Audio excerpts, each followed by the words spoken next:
Fiona is an author, bookseller, and all-around champion of Australian literature. You may know her from her acclaimed children's books, How to Make a Movie in 12 Days and How to Write the Soundtrack to Your Life. I love that title. But today we're here to talk about her latest book, Unbury the Dead.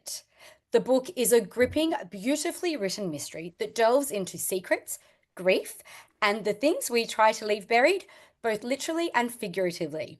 We'll be talking to Fiona about the inspiration behind the story, its themes and characters, Fiona's journey as an author, and what is next for her.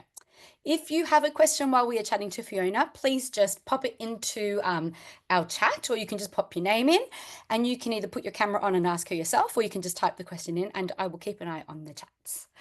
Okay, Fiona, thank you so much for joining us today. Absolutely loved Unbury the Dead. I read it so quickly, couldn't put it down. So good. And for those who haven't read it yet, can you kind of describe it? How would you describe Unbury the Dead? Yeah, it's a little bit tricky because the two major characters in Unbury the Dead are these two women who are, they're the ones that are tricky to describe because they're kind of standover women, slight criminals.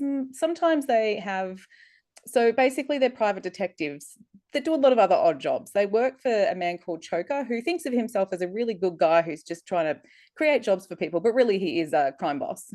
He's just got, a different opinion of what that kind of entails. And so at the start of the book, we have our two main characters, Teddy and Alice. Alice is driving a hearse with the body of Australia's richest man to regional Victoria and its final resting place before anybody finds out that he's dead. And then we also have Teddy, who's working with their sometime companion Art, and they're on a missing persons case just in the suburbs of Melbourne. About halfway through the book, something happens, something violent and traumatic that will kind of see the two characters, Teddy and Alice, kind of come back together again. They mostly work together, but they were working apart at the start, and they have to figure out what's happened and what justice might mean when they're, have a loose meaning of it, really, in their jobs. Yeah, great description. What was the first spark of inspiration for this book? Was it a character or just an idea or a moment that you had? Yeah, it was actually a whole different plot that I had come up with. I remember it was maybe even 10 years ago, and I was driving along the street in my car, and I thought, imagine if one day someone wrote a book about a missing person. At the end of the book, that missing person turned out never to exist. Now, that's Mm, not a spoiler because that's not what actually happens in this book at right. all. But that was what I had kind of started as this idea. And as I tried to write it, I created the characters basically of Teddy and Alice to try and solve this crime. And they couldn't figure it out because I couldn't figure it out either. So between the three of us, we just could not get that to work. So I decided that I kind of had found Teddy and Alice so endearing to write. I really just enjoyed their characters so much. I'm like, I've got to find some other crime for them to fix and solve. Yeah. So I kind of kept working on it. I started some short story ideas with both Teddy and Alice doing their own separate things. Mm. And then one day I wrote a short story about Alice driving a hearse, and she was driving it down a dark road, and then someone so somebody pulls her over basically, and they get out with guns, and she's like, okay, I'm going to have to solve this problem. What am I going to do to defend myself and this dead body? And that short story didn't go anywhere from there, but I Right. that was the kernel of the idea that kind of Mm, brought what happened in this, someone with a dead body trying to, escape anybody finding them. And then yes. I just wanted a secondary idea going along with that as well. Yeah. So So that was the first seed. And Teddy and Alice, purely fictional characters, just based on any friends that you have, or not based on anyone, I guess. Um, No, I think it's maybe slightly vibes wise, I guess, yeah, but no, they're not really based on anybody. I actually created like I said, these characters have been knocking around for nearly a for a decade, but decade. Yeah. I now work with somebody called Teddy. And when this was published, they were like, is this about me? I'm like, no, I promise it's not. Like, it's cool because you're cool, but like, that's fine. But Yes. no, I'm sorry, it wasn't you. But everyone at work is still convinced that I borrowed That's who his it name. is. Yes. And Yeah. the teddy that you worked with, that was a female or a male? Because it says Non-binary. So yes. oh, okay. Yeah, so it could have Yeah. been either. Amazing. And I want to say the title is very evocative. Did you think of that as you were writing or after you finished? I've always found that titles are actually quite tricky for me. When, for example, my first book, How to Make a Movie in 12 Days, I brought all of my props along. It's quite a long title. Its actual first title was Rosebud because it was about these kids making a horror movie involving a rose bush in their school holidays.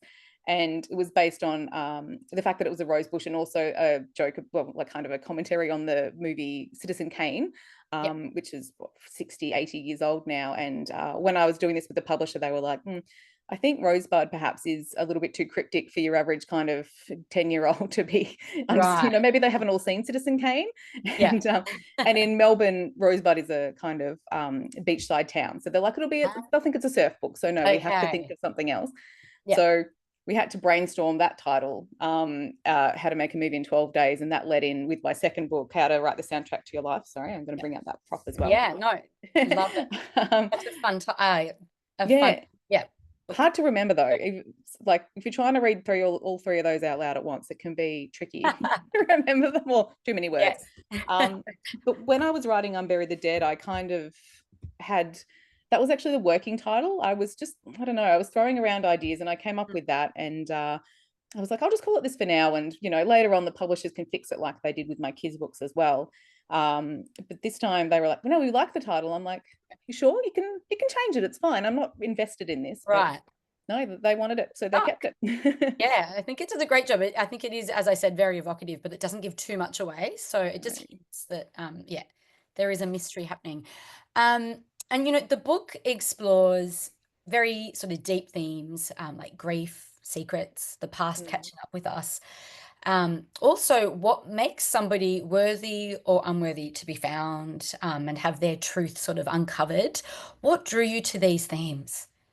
Yeah, I really like that you kind of talked about that actually as well, because it was really interesting. That kind of morally grey area that Teddy and Alice Mm, reside in, I thought was a really interesting thing to explore. And yeah, the fact that there's this person who's gone missing and nobody in his family kind of cares. Like he just yeah. doesn't, he's not a very beloved person. And so everyone's a bit like, he's probably just gone somewhere. It's fine, don't worry about it. Let's not put any effort into being concerned about it. And Yeah. for Teddy, she's really like Alice as well, but Teddy mostly is just taking it very personally that anybody could be so indifferent to somebody. And like, maybe Mm, he's like a bit boring or like a little bit of a jerk, but for her, she's like, okay, well, if people don't care about him being missing and I'm a worse person because, right. they do pretty illegal stuff Yes. sometimes, Yep. she's like, well, how does that make me worthwhile as well? And if he's not worthy to be found, then am I either? So Yeah. that was a fun thing to explore, I think, talking Mm, about that kind of angle. Yeah. yeah. Not in all crime books. I've read quite a lot of crime, and this is definitely not like, it's a generalization, but it's not everything. They can be Yeah. good or beautiful people that go missing, Yes. and so it was interesting to just kind of explore something a bit Yeah. different. And did you find it hard? So both Teddy and Alice, they certainly have some wonderful traits. They're very loyal and they're good at what they do and they have each other's backs. But there's definitely some murky things that they do.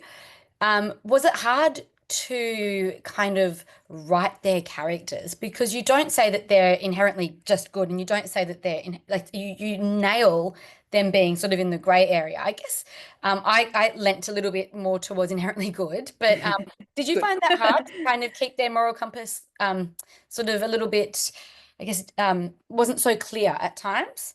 Yeah, I mean, because ultimately you want people to root for your characters, or I did Yes. anyway. I wanted Yes. you to want them to survive and to win and to Yes. succeed. And so, I had to be really conscious about, what did that mean? Sometimes I would make them do something and we'd actually talk about it with my editor and we'd have to maybe pull it back a little bit. And, Hmm. maybe we can't do that because then people will lose their connections with them. But then you want to make it interesting enough. So I had to be like, okay, Yeah. what are some crimes that maybe our readers will be okay with or think are kind of Yeah. funny? Like, Yeah.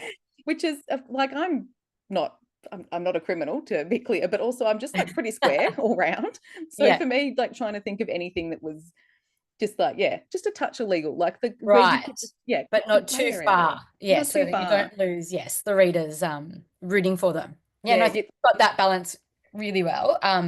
But so did you find that tricky though?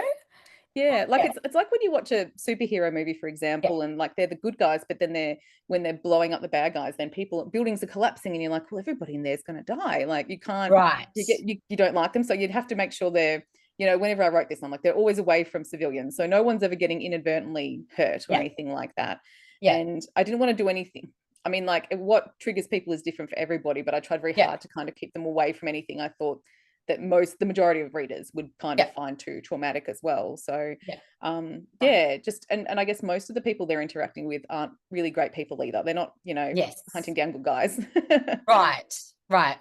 The other thing is this book does sort of jump between different characters' perspectives and also different moments in time. So I think that you definitely have to be a masterful writer to pull that off. Did you have to keep going back to sort of fact check that things were accurate as you were writing the story because of the jumping around? It was 100% probably the most difficult part of the whole book Right. was making sure that their plot lines stayed the same level of interesting was like Mm, one level of difficulty. Like, I find a lot of the time when you're reading two separate storylines that you're like, I want to keep following this person. This person's boring. I don't, right. so trying really hard to make sure both of them were doing Balance. something, about to have something exciting happen. But Yeah. then also just the logistics of having like one person.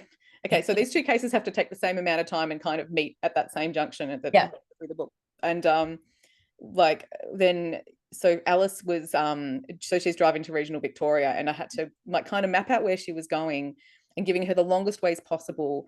She'd Right. make a lot of stops along the way, and sometimes she'd have to go back. It was really, I feel bad for her because she was the one who, when I had to make Teddy do something, I would just create a problem for Alice so that she Alice. had to be like take half an hour Yeah. longer a trip. Sorry, Alice. Yeah. Yeah, she get a phone call saying actually Another you have to be curveball. here. Right. um, Yeah. but it was really difficult to kind of nail that. And also originally, so this book was about 90,000 words. The original draft that I handed in was more like 118, so Wow. a Okay. lot Yeah. longer. Yeah. So you can thank my editors for making this a manageable length. Yeah.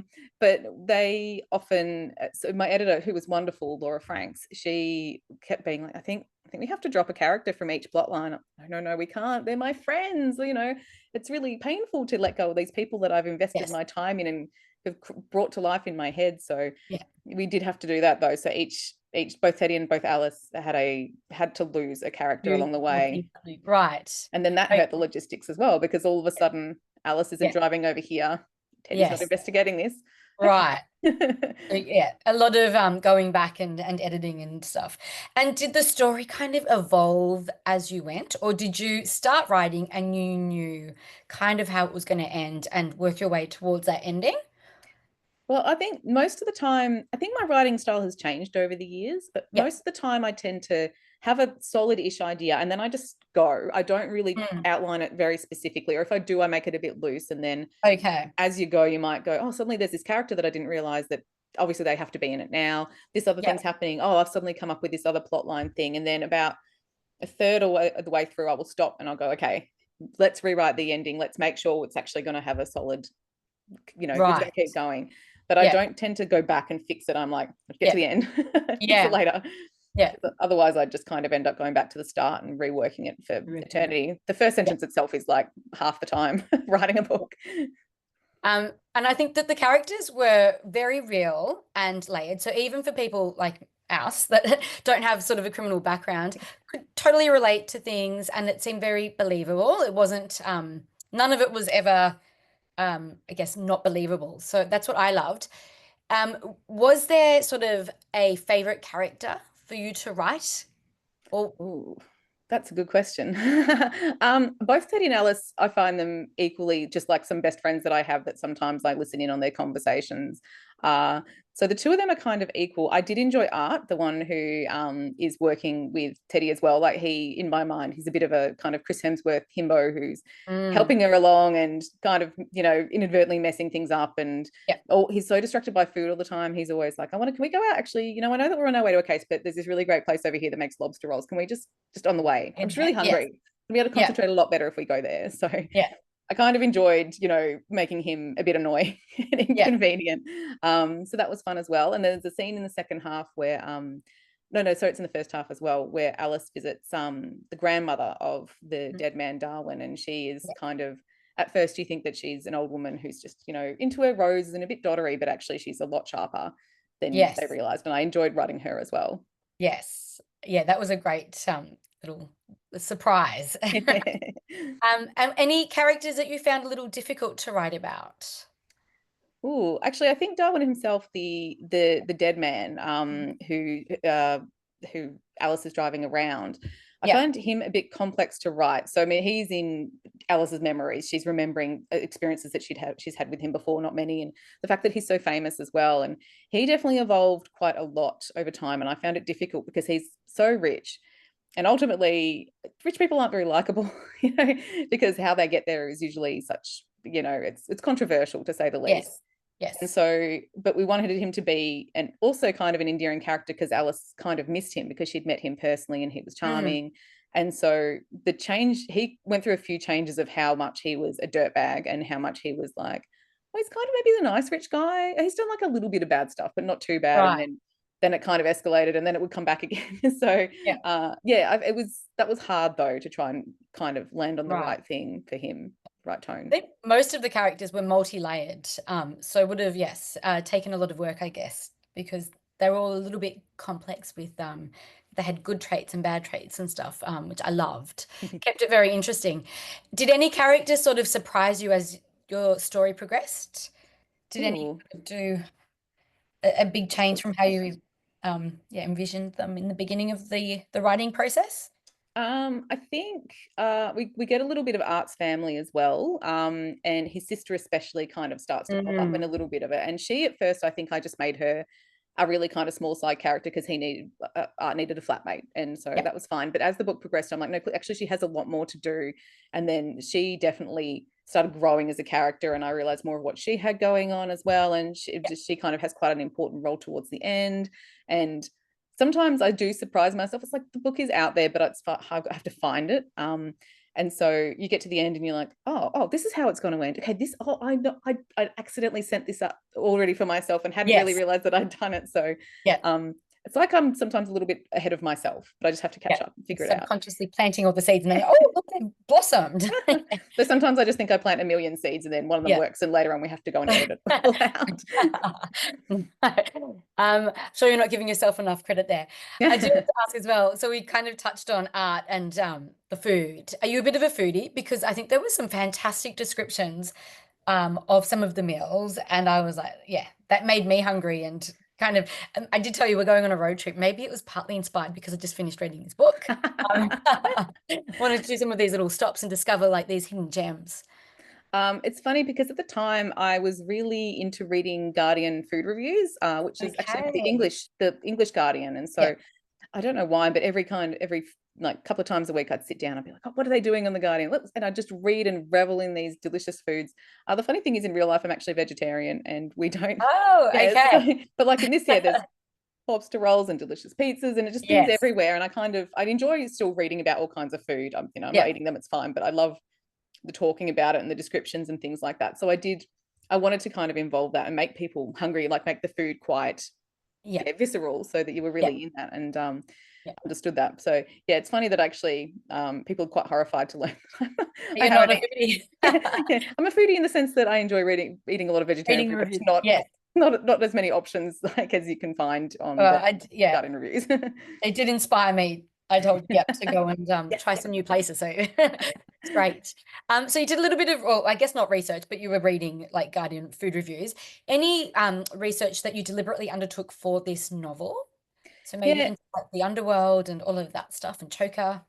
yeah, so I kind of avoided the underworld stuff in the sense that I've kind of read about it in the past and know a Yeah. little bit, but with this, I kind of wanted to create maybe an unrealistic version. Like it is Yeah. quite fictional. Yeah. I thought, you know, if I learn too much about the underworld, they're all genuine bad guys who are just doing bad guy things. And for Yes. this one, I was trying to kind of dial it back a bit where Choker, like I said, he thinks he's like, you know, if I don't deal the drugs, someone else is going to do it and they're going to cut it with Right. something bad. So really, I'm a hero. I'm a good Right. There's guy. a moral compass Yeah. to a degree. Yeah. Exactly. So I kind of didn't really do a lot of research on that. I did end up reading a lot about guns, which so now I know a lot more about that than I ever have as somebody who lives in the suburbs and hasn't seen a real one in her Right. life. Do a lot of, you know, like shooting Time Crisis at Time Zone and things like that. That's the extent Yes. of my real gun knowledge.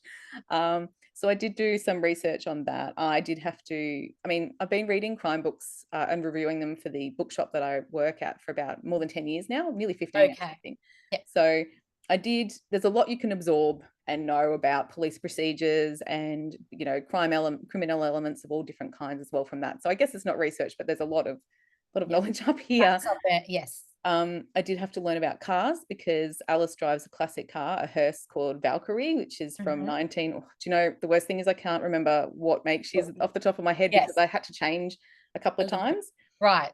Originally, I had this beautiful one pictured in my mind, and then when I was researching it a little bit further, I found that it never came in a hearse. And while the majority of readers would never know or mind, I'm like, no, no, Yeah. no, I have to Want to make keep sure it it's, accurate. yeah, as accurate as I Yes. can. So I had to go back and fix Hmm. Valkyrie the hearse. Yes. So there was a lot of car knowledge that I had for a while as Did you well. have a passion for cars prior to writing the book? No. Not really. Yeah. Okay. I love the idea of them. Yes. We're a one car family. We've got a four-door Mazda 3 from 2012. It's a very practical car. Yes. Okay. In our perfect world. Yeah. Yes, I would have a classic. I would love one of those big sleek Cadillacs with the big fins. I think that would be the dream. Very But cool. I find a lot of the research that I do is kind of really small scale, and things like you have to learn a lot about somebody's job just to make a flippant line about it, and no one will really know how much time you spent so that you Right. could make that line. Or even Yeah. things like once I wrote, they have cornetos in this point in it. And when I wrote that, the copy editor came back and said, is cornetto spelled TOES or just TOS at the end? I was like, oh, okay.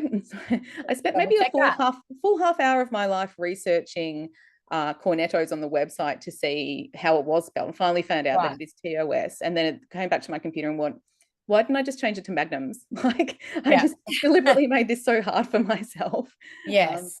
but in my head, I was like, no, it has to be. It That's has to what be they have. cornetos. Yeah. That's what they're having. It's great that you get clear images. So yes, and shedding light on them. The setting also plays quite a strong role in the book, particularly, when she's doing her road trip, Alice. How did you decide where this story should take place? Yeah, I think it was based on a lot of driving I've done just around Victoria. It was tricky because I had to make up some small towns for Alice to go, not only to fit logistically in with the timeline, but also because if you're creating a very small town and you're putting one hotel in it, and then you're making that the person who runs that hotel a particular kind of person, you can't make that a real town. Because if there's Mhm. one hotel in that little town and the person who runs that hotel, you don't want to trash talk them. Right. So you create a place and then you create a person and you create, but like you kind of, I borrowed from a lot of different places that I'd driven through on, various road trips through, Yeah. in this case, Eastern Victoria, but Okay. I'd borrowed from a kind of variety of locations. And it was tricky because you have to keep it a little bit real to kind of create a basis. So if people in Melbourne who would know would figure out kind of the distances and where things are, and people who weren't could still Google maybe every few towns and know, Yeah. okay, I can see on a map where this is going and how long this is taking. And Mhm. like I said, to try and fill like nearly 2 days for Alice of driving, had to take her quite the jaunt around Victoria. Yeah. Like if you're doing it directly, you could do the whole thing in 6 hours. But if you're going all Right. over the place and Yes. stopping, Zigzagging everywhere. yeah, Yeah. it Okay. was, yeah, but it did take a lot of kind of, yeah, borrowing from different places and not a lot of different small towns and then building some in my head. Yeah. Okay. And I want to say your writing style in the book I found to be, very suspenseful, but also still very lyrical. Is that something that you deliberately try to strike a balance between? So sort of making it sort of sound like beautiful still, but you want to have the tension, or is it just how it evolved? You didn't That's like the nicest thing put too anybody much said. thought into it. Oh. I feel so lovely now. It's been, I mean, it has been a writing style I've worked on for a long time. I've been writing for like nearly 40 years. I'm only 42, I think. Yes, just checking the year. um, and so I've been writing for a long time, and I guess it's a constantly evolving thing. It is a little bit different from my kids' books, and Yes. I do kind of I do have to go back and work on my sentences. Sometimes I pretend that I'm like reading the book, like, Mm. okay, imagining that I'm sitting there, I'm picking up the book and I'm reading it as I'm writing, and it can kind of change the way I'm writing because often when I'm just getting ideas down, it's like practical thing happening, practical, this next thing happens, this next thing happens, these people talking. But if I take my time, imagine that I'm reading it, I can kind of introduce a little bit more like atmosphere and what's Yes. around us and things like that. And yeah, I mean, I do work hard on Yeah. on On the book. making it, Yeah.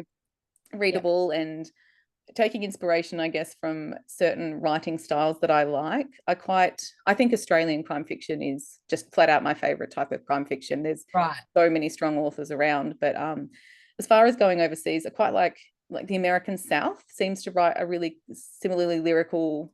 Right. I hate to borrow your own word. Yeah. No. No. Yeah. I guess that's a little bit, I really like that writing style that a lot of those Yeah. authors have as well, where I find Right. English, again, just generalizing, not all British books, they can be quite straightforward in their writing. And I wanted to be a little bit, Yeah. introduce myself a little bit more More into the beauty. writing. Yeah, which I think you did really well. Um, and just talking about, so you have written children's books and now sort of adult crime fiction. How does your approach differ between the two? It's Obviously a bit, difference. Yeah. yeah, it's nicer to go a little bit looser with the word count. Okay. I had to be a bit more restrained with my kids' books. They were Yeah. still pretty long when I started as well. And my editors again had to be like, we have to delete some characters. Yeah. Yeah. Fine. um, I think there's probably a similarity in tone that the readers of How to Make a Movie in 12 Days, who were, just like little kids in 2019 when that came out, this is 6 years later, they could feasibly be like 18 plus now, and they might find them fairly similar in style, but you can definitely do things like, I mean, for one, there's a lot more swear words in this one. I do have Yeah. a young kid friend who's reading it who was like, Fiona, I didn't realize that you swore so much. Like, sorry that you're reading that. Um, and I was saying this to somebody else just today as well, that like, in a kid's book, if there's a bad guy, you should go trusted adult and make sure that things are sorted out that way. In this one, you Yeah. might just want to kind of shoot them. Like, Yeah. Yeah. it's nice to just be a bit more free and ridiculous with Yes. how you can solve problems, and Yeah. it doesn't have to be quite so moralistic. If you're writing a kid's book, you want Right. to you want to make good Maybe a choices. lesson in there or something. Yes. Yeah. And I think the swearing certainly was not out of place. I think it's a gritty book and it's gritty subject matter. So I think it just added to, yeah, the atmosphere and yeah. Can So I tell okay. a slight Can I tell a slight swearing story? I don't mean to be too Yeah, rude. absolutely. Yes. But there was this so I used the word so there was one word that came back in the copy edit as well that had been an adjusted spelling from between English and then I guess US, and Yeah.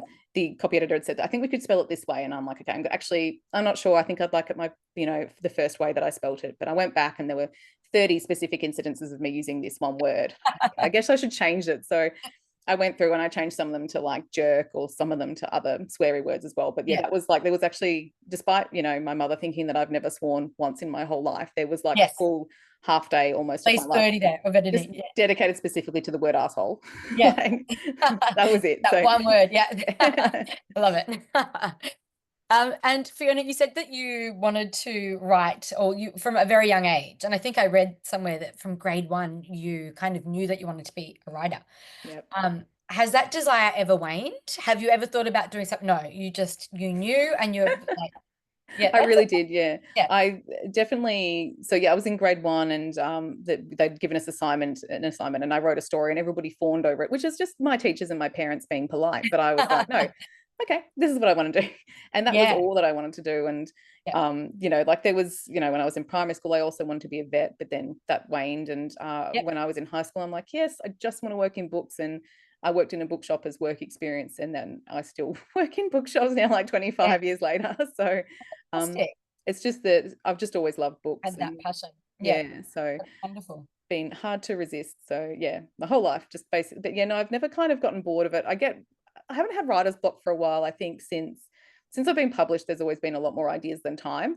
Hmm. I think maybe I had a bit of writer's block perhaps early when my daughter was born, and you're just lying there going, I should be able to write right now because I've got time. My Right. daughter's down for a nap, but you're just so tired. You're like, I don't Yeah. do anything.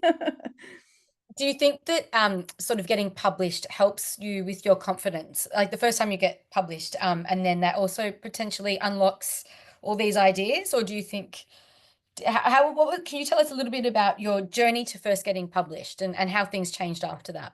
Yeah, so I'd actually imagined that when I was a kid, I was going to be published before I even graduated primary school. I'm like, obviously, I'm going to be Such so an ambitious fabulous. child. Yes. I Love was. it. It didn't happen that way. I did study professional writing and editing when I graduated high school for a couple of years, and that was a really good. I did it as a TAFE course. Yep. I really learned a lot doing that as well, and thought, okay, great. At the end of this, I'll be published. And I was writing all the way through my 20s as well, working on kind of, contemporary fiction, just working through a lot of my feelings about being an adult. But Hmm. I think my big problem was that I hadn't actually been sending anything out. I just kind of imagined that publishers would find me magically, and I never did any of the work. So Right. it really took until I was 30. And then, yeah, I was writing this. Oh, I'd actually started working with a woman called Leanne Hall, who's written a bunch of great YA books, including The Gaps, which I think won the Victorian Premier's Literary Award a few years ago as well. Okay. And when I was working with her, she'd just won the text prize, and she was giving me some advice because I was like, oh my gosh, it's a famous author I'm working with. Tell me all of your secrets. And she said, oh, you need to write some short stories. If you write some short stories and get them published, you get your name out there, and that's how you begin. Like, okay, I took it very seriously. I started to write a whole bunch of short stories, and I made it into the big issue fiction edition, a journal, literary journal called Gagawee, a few other places as well. And I started to think, okay, so maybe I'm not terrible. Maybe this is like, I'm a readable writer. And I was writing this short story one day, which was about a girl making a horror movie in her school holidays. But in my mind, it was a grown-up short story. Okay. So there was swearing, there were references to Tarantino and things like that. And she was going to make a full gory thing. But as I kept going, it just kept getting longer. And, your average short story is 3,000 words, but this one turned into, 30,000. I'm like, okay, well, this is no longer a short story. Yeah. So I decided to keep going, and I kind of decided, it was also originally set in the 90s when I was young. And I thought, oh, well, maybe I can make it contemporary, make it for kids. And I made some adjustments, took out the swear words, took out the Tarantino references that 10-year-olds shouldn't know anyway. And then, yeah, that kind of progressed into how to make a movie in 12 days. And well, like I said, at the time, it was called Rosebud. And I had done something a bit different with that, where I finished the manuscript and then I edited it. Such a clumsy word to say. Like, I properly went back and changed it, rather than just going, I've finished, it's marvelous, I'll put it in my drawer, goodbye. Yeah. Yeah. I actually went back and reread it, made some changes, and then I entered it into the text prize as well, like my friend Leanne had. And I got shortlisted, and that was amazing. It didn't win, but because of that, I got the attention of my agent, Danielle Binks, who said, I would like to represent you, as one of her first signed authors. And yeah, so it took a while. Okay. It was it's a hard journey, but I eventually got signed by Davina Bell, who was working at a firm press at the time. And yeah, it was, I still remember how amazing that day was when I just got like a text from Danielle that said, yeah, would you like to get published by a firm? And I was just out the back. Absolutely. Bawling my eyes out, like, yes. Right. All your hard work, and it's fine. Recognize publicly. Yeah. Any tips for any aspiring writers who might be listening to this? Just, I guess, don't give up. Yes, seriously, don't give, like, just keep going. And you do definitely reread and fix and take the time. Like, don't get scared off of that it's hard work to do editing. You should definitely go back and try again and reread, to have a break. Like, I often will write something, get to the end and go, okay, cool, put it away for a while, go back and write something else. And then when I finish that, go back to the first thing. And then you've often had a bit more of a clearer mind. It'll feel a bit new again. You know which jokes you're still laughing at, which bits you're like, what, I'm a bit bored here, so maybe we should cross that out and come back and fix that later. So definitely reread, but also have the confidence to send it out. Don't, definitely do it, send it out. Try as hard as you can. And I think, with enough effort, everybody I know who's wanted to write has published something, be it a short story. You just have to keep trying. Everything you write will teach you something. Like, I've written a lot of nonsense that's never going to get published, but every single thing you write will teach you a new thing, so just keep going. Never a waste. Yeah. Never a waste. Yeah. And has your do you have a writing routine that you've developed now when you're starting and like a new piece of work? Do you start the same way, or I've spoken to lots of different authors, and it's so funny. Some people have very strict routines where it's like they have to do 2 pages a day, and then some people will say, to get rid of writers, but they just start writing rubbish, and then eventually something will hit them. But anything that you have you developed sort of routines or anything? I do try and write a whole chapter a day at least. The chapter lengths can often vary. It's probably around 3,000 words, give or take, is what I try to, if I'm having a solid day. Like, I have 2 days of my retail job, and then I have 3 days of writing. And those 3 days, I'd really like to try and get a chapter each. And then on Fridays, I start work late. So I try and do a bit then. Ideally a whole extra chapter again, but yeah, it doesn't always quite work like that, because sometimes a chapter takes a lot longer. Sometimes there's a lot of thinking or editing, logistics, and working out. There's a lot of surprisingly large amount of just staring vacantly into space, considering probably doesn't really look much like work. Right. And then incidental research as well. For me, I tend to start my days, they've just changed a little bit this year, which is tricky. We were talking about my daughter started high school, so now her day starts earlier, which has thrown off her previous routine of, I would drop her off at school, I would go and do my fitness class, and I would come back, and then I would start. And now there's like an hour and a half between when I drop her off and then when that starts, and I'm like, what do I do? I don't, like, it's not a huge time to dedicate to writing, but I can't just waste it. So It's a work in progress, my new system, but I used to work all the time in cafes. I'd take my laptop there and get a coffee, I'd get breakfast, and I'd make sure it was a big enough cafe that I could be there for like 3 hours. But Yes.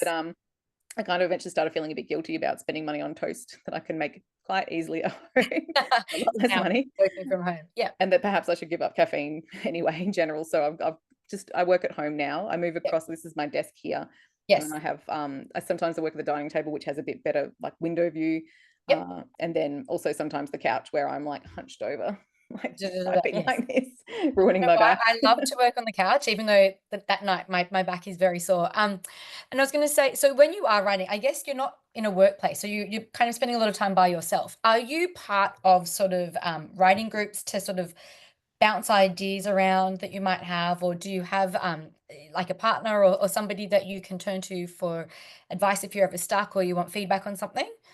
So I do have a writing group. We recently we've kind of become so busy with our own things that we haven't been distributing chapters. Definitely, when we Right. first started working together, we were sending chapters all the time, and it was really great feedback. Even though it was ostensibly a kids writers group with a few other great kids authors, I was like, can I talk about my grown-up crime book actually while I'm here?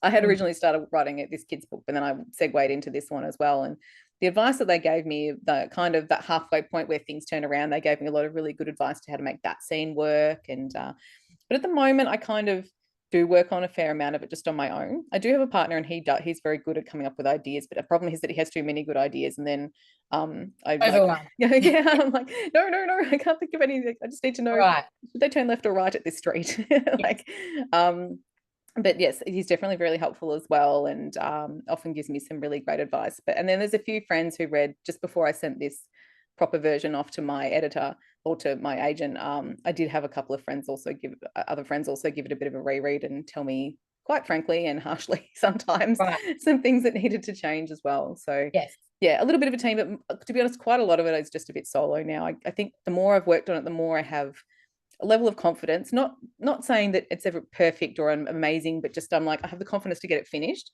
And then I Yes. also have the thick enough skin that when my editor is like, no, no to this, Yeah. no to this, I can hear it without getting Right. too Yes. hurt.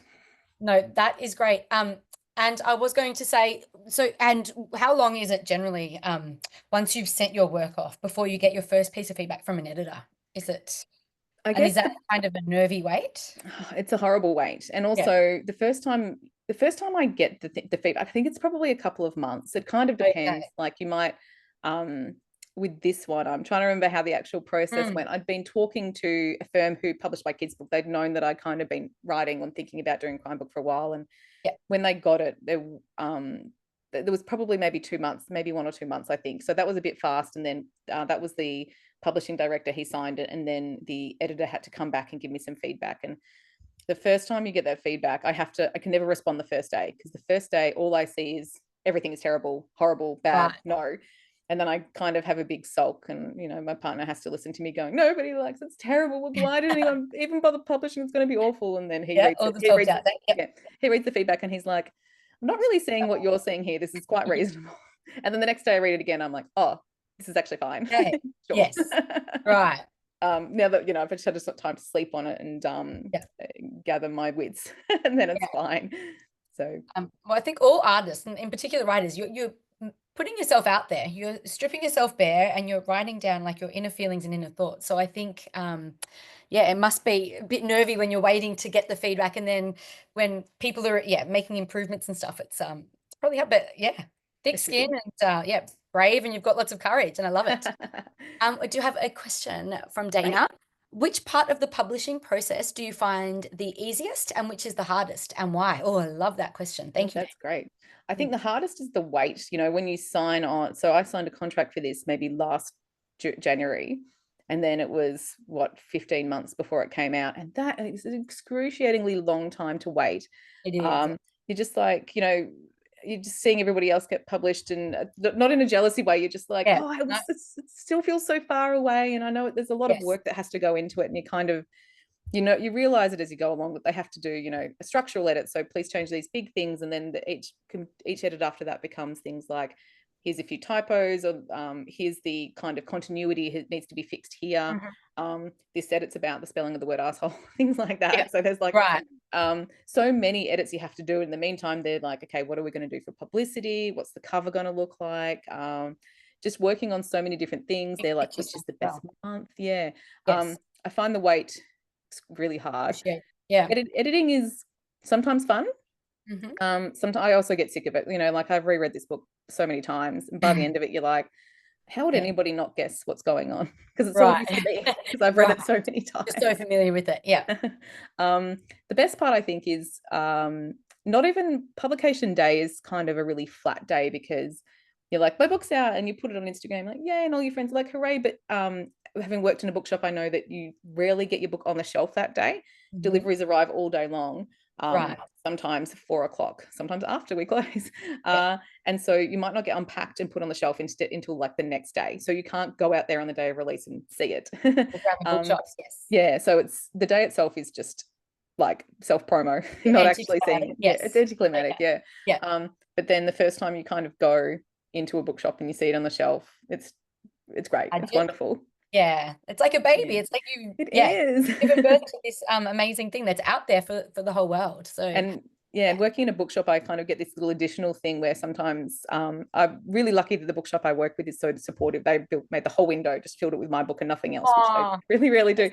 And so I'd see people kind of walk past the window and then they'd stop and look at it and they come in and find my book. And like once or twice they would come up and buy it and I'd be like, okay. do you But want me to sometimes, sign? yeah, Yeah. sometimes you'd see someone pick up the book and be like, put it down and walk out. I'm like, oh, Right. that was Uh, not fun. and I know you mentioned you've done lots of book reviewing. I have to ask, so I guess you're certainly, you know what makes a good read, or at least in your opinion, and what falls short of that. Do you think that has made it easier or harder for you to write? It's a good That review question. background. I think it's been interesting because the more I've read so much that I kind of pick up on the things that I've really enjoyed in other people's books. I've really enjoyed characters that are working around the law that yeah, not aren't police or aren't professional investigators. They're kind of bumbling through, but they have a lot of knowledge. Like they're smart cookies, and I've always enjoyed books like that. So that was a book that I wanted to create. I wanted to save most kinds of assault away from it because I've been not enjoying reading that type of thing. Um, I've been like having reviewed for so long, I've gone through a lot of styles of book, like Scandi noir that was happening for a while there, where everyone was dying in the snow. Yeah. And then there was everything was gone girl, it was something girl for a while. Yeah. So been through that. So yeah, reviewing has one of the things, I guess the most important thing I've learned from reviewing, I think, is that there'll be a book that I'll read and I will just adore. And then a customer will come in and I'll say, you should read this, it's fabulous. And they'll be like, oh, I read it, I hated it. I'm like, oh, okay. I'll recommend something else, or then another book I'll read that I'll hate, and I'll review it because I'm reviewing for work. I'm never like, this book's terrible. I'm like, oh, this Right. book, here's the plot. Yeah. um, Okay. and but I might not like it, but then a customer will come and they'll say, this author was my favorite author. I love all their books. What would you recommend? And then you have to go, Mm, okay, well, right. how about this other book that I don't like? I don't Yes. know. But it did make me learn that not everyone is going to like what you write. So Mhm. there's not one single book out there in the world that everybody loves. Like if you go on Goodreads, nothing has 5 stars that Yeah. apart from people who've only had 2 reviews. Anything classics, your Pride and Prejudice, things like that. Even Dr. Seuss books, they'll have bad reviews too. Double hit. There's Yes. just no one book that everybody likes. Going to be a So universal hit. Yeah. yeah, so when somebody doesn't like your book, it's okay, because Yes. yeah, that's just impossible to have everybody like your book. So that's a good thing to learn. If everybody's not hating your book, that's also Yeah. a good thing. Yeah, it's true. And I don't think, yeah, I think if that's great and a great insight that you've got. I think it's an interesting background that you've got as well with that history of doing things. So when you are not writing or book selling, what do you like to do?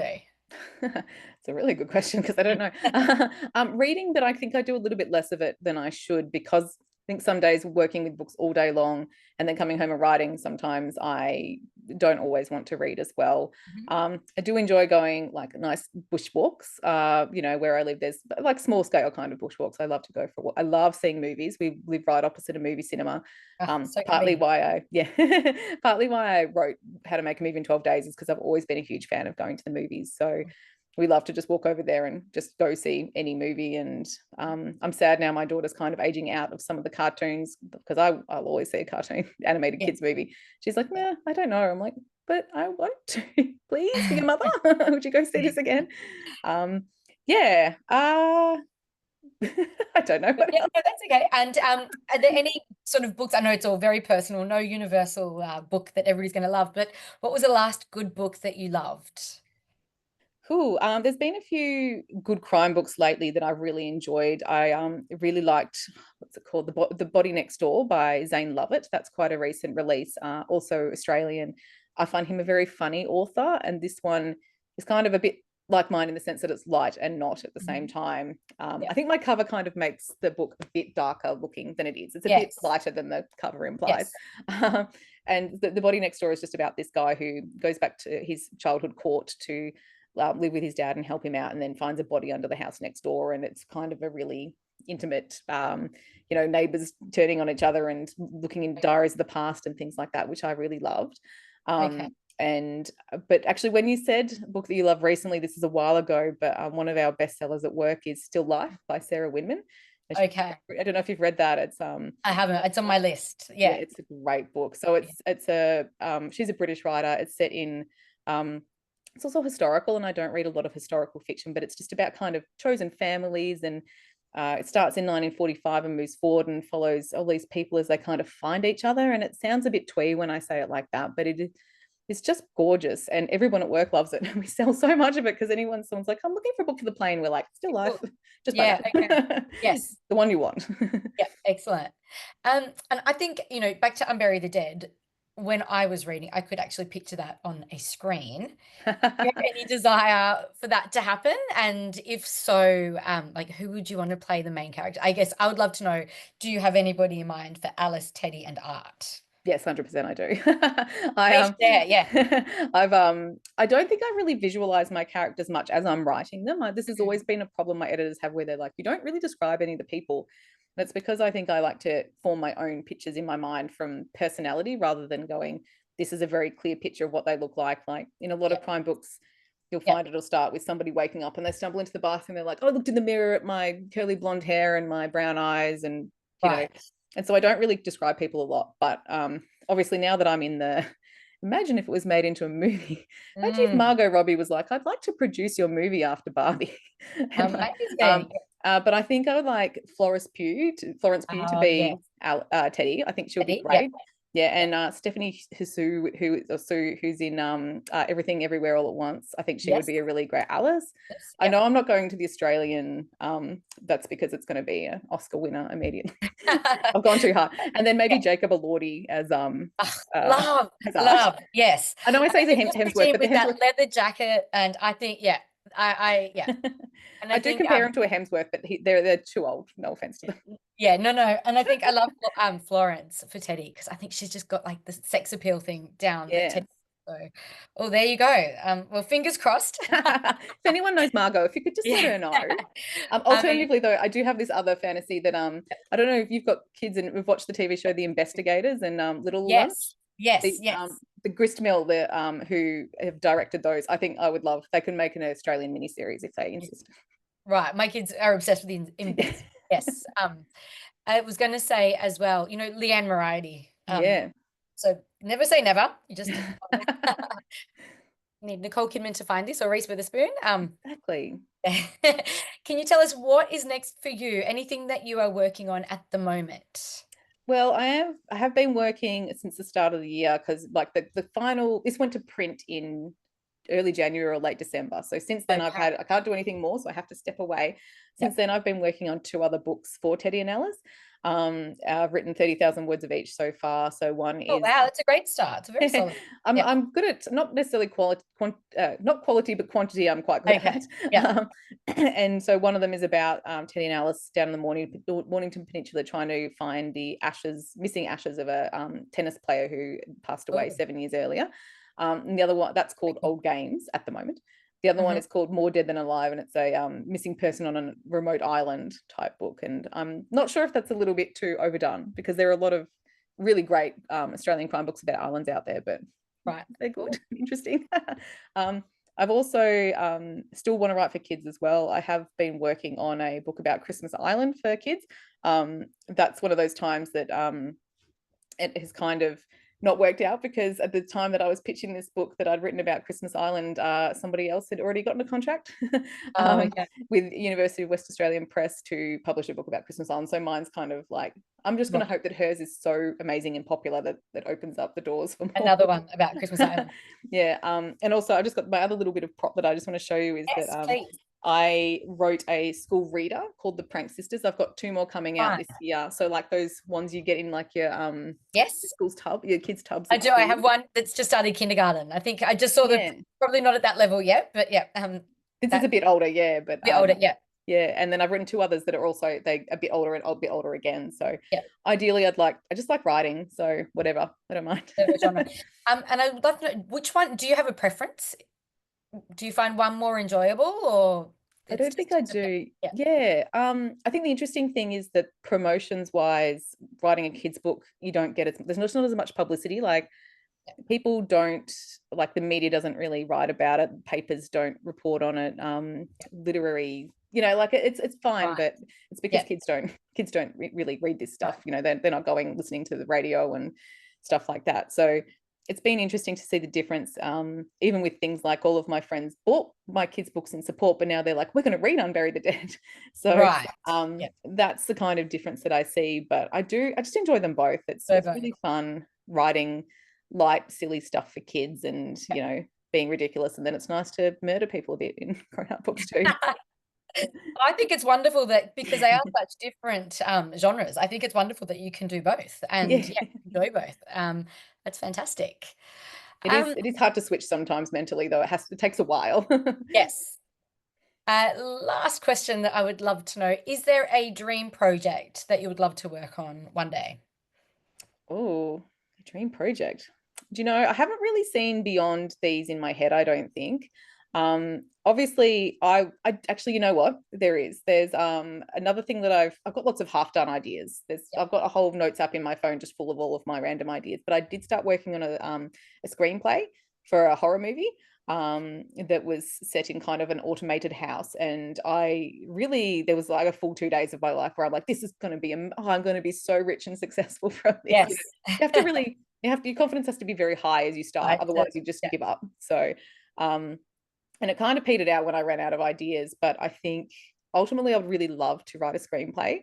I Mhm. think that would be great. And then to see something on the big screen, yeah, not necessarily, I mean, a movie version of the things I've already written would be great, but probably difficult to see how other people interpret your work and what they change. But I think a screenplay would be Amazing. divine. Yeah. Yeah. Yeah.